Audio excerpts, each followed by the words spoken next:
किचकट वाटेल, पण याचा सोपा अर्थ काय आहे?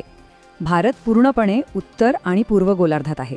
पण ब्राझीलचा विस्तार बघा, तो उत्तर आणि दक्षिण दोन्ही गोलार्धामध्ये पसरले आहे.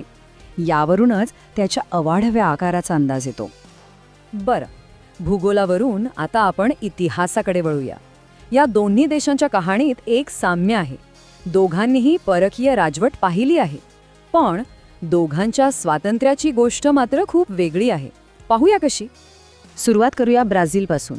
विचार करा, तब्बल 300 वर्षांपेक्षा जास्त काळ, म्हणजे 3 शतकांहून अधिक काळ ब्राझील पोर्तुगीजांच्या ताब्यात होता. केवढा मोठा काळ आहे हा. आणि भारताचं काय? आपल्यावर ब्रिटिशांनी जवळपास 150 वर्ष राज्य केलं, म्हणजे ब्राझीलच्या तुलनेत अर्धा काळ. दोघांनी गुलामगिरी अनुभवली, पण त्यांच्या अनुभवाच्या कालावधीत खूप मोठं अंतर होतं. आता ही टाईमलाईन बघा, इथे खरी गोष्ट स्पष्ट होते. ब्राझीलला स्वातंत्र्य आपल्या खूप आधी 1822 मध्ये मिळालं. पण मग काय झालं? 1930 पासून जवळपास 55 वर्ष तिथे लष्करी राजवट होती. लोकांचे हक्क काढून घेण्यात आले होते. या उलट भारताला स्वातंत्र्य मिळालं 1947 मध्ये, आणि आपण लगेच लोकशाही स्वीकारली.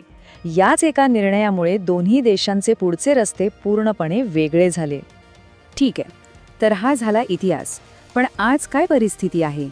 वर्तमानात हे दोन्ही देश जागतिक स्तरावर कुठे आहेत? त्यांची ओळख काय आहे? चला बघूया. भारतासाठी स्वातंत्र्यानंतरची सुरुवातीची वर्ष खूपच खडतर होती.